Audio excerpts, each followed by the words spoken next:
জয় জগন্নাথ। তো আজকে হচ্ছে রথযাত্রার মহাপুজো। তো আমাদের আমার শ্বশুরবাড়ির আদি বাড়ি যেখানে, সেখানে নিয়মিত গৌরাঙ্গ মহাপ্রভুর পুজো হয়। তো যাই হোক, এখানে মহাপ্রভুর পুজোর জন্য আমাদের ফল টল কাটা হচ্ছে। মা ফল টল সব কিছু কাটাকাটি করছিল, তারপর আমিও হেল্প করলাম। তো এখানে অনেক রকমেরই ফল কাটা ছিল। আর তারপরে বাউন ঠাকুর পুজো করতে এসেছিলেন, অনেকক্ষণ ধরেই পুজো হচ্ছিল অবশ্য।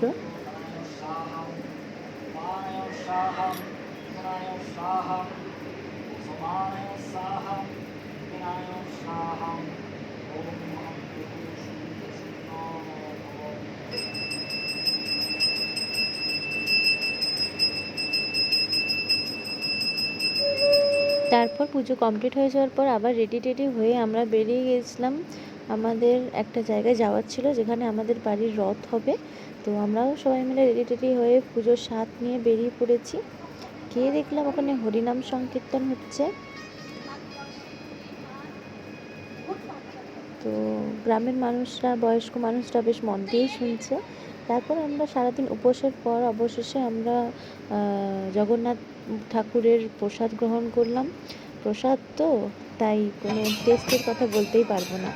তারপর অবশেষে এক এক করে জগন্নাথ, সুভদ্রা, বলরাম সবাইকে রথে তোলা হলো।